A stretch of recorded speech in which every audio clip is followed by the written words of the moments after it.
anda Habur sınır kapısındayız. Habur sınır kapısında yoğunluk devam ediyor. Suriye'deki kargaşadan dolayı tır şoförleri Habur sınır kapısına yöneldi. Habur sınır kapısındaki şoförlerin yoğunluktan dolayı yaklaşık 20 kilometre kuyruk oluştu.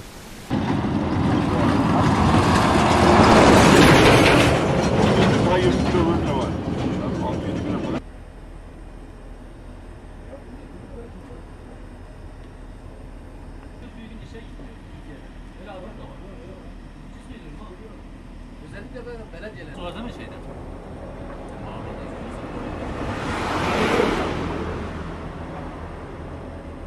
Bizim bu depremi ne fark eder?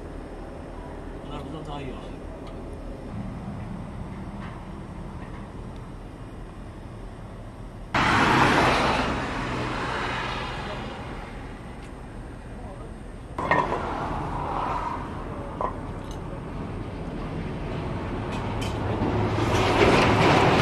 Ali Sok kuyruğu verin ha.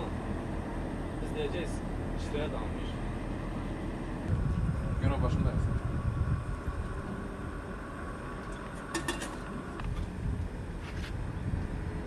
Ali bir gün değişik falan mı gidiyor?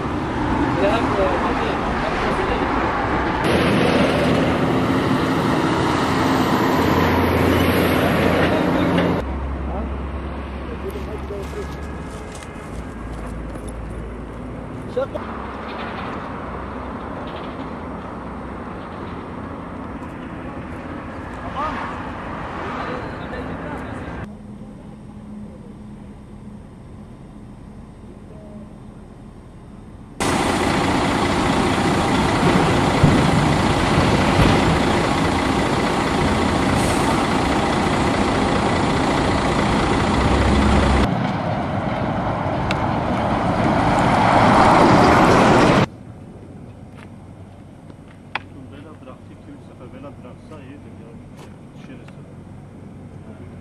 İşte görüyorsunuz 45 kilometrelik bir kuyruk oluşmuş. Yani madem bu kadar kuyruk var, en azından daha önce bir koçan yapılıyordu. Yine koçan yapılsa, sıramız kaydedilse, istersen 10 gün sıra olsun. Artı boş araçları fazla bırakıyor, yüklü arabaları ağır bırakıyor. Bir kısmında sollama yapanlar gidiyor. Bu sollamayı engelleyecek herhangi kimse de yok. Irak'ta beğenmediğimiz bir avuç Irak'ta peşmerge bir tane aracı sollayamıyor. Bizim devletimiz neden böyle bir çözüm bulamıyor? Yani bu kadar mı aciziz? Bu kaç yıllık bir hükümet, devletiz. Ben çok iyi. Eğer gerçekten uygulanırsa, herkes hakkına riayet ederse çok iyi. Biz koçandan da memnunduk. Hiç yoksa sıramızı takip ediyorduk, sıramıza göre geliyorduk.